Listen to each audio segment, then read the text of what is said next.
হাসরের ময়দানে জাহান্নামকে যখন আনবে, ওয়াজিআ ইয়াউমা ইদিন বিজাহান্নাম, আল্লাহ তাআলা কোরআনে বলছেন হাসরের ময়দানে ফেরেশতারা জাহান্নামকে টেনে হাসরের মাঠে নিয়ে আসবে, টেনে আনবে। 70,000 আগুনের শিকল দিয়া বেঁধে জাহান্নামকে আনা হবে। 70,000 আগুনের শিকল, কোটি কোটি ফেরেশতা টেনে আনবে। আর জাহান্নাম তার একটা বিকট চিৎকার দিবে।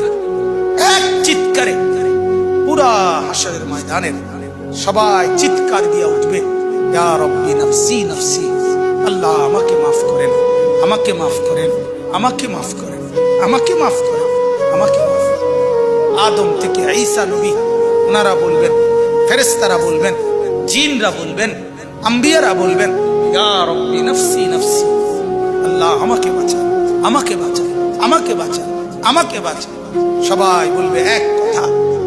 সবাই হঠাৎ করে শুনবে কে যেন একজন কোথাও বলতেছে, কোন এক পাশে দিয়া শোনা যাইতেছে একটা আওয়াজ, ইয়া রাব্বি উম্মতি উম্মতি, আয় আল্লাহ আমার উম্মতকে বাঁচান, আমার উম্মতকে বাঁচান, আমার উম্মতকে বাঁচান।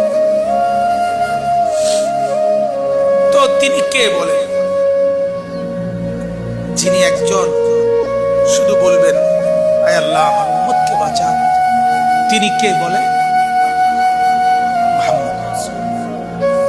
জীবন ভর যিনি ভাবলেন উম্মতকে নিয়ে, কবরে যাওয়ার দিনও ভাবলেন, কবর থেকে উঠবার দিনও ভাবলেন, হাসরের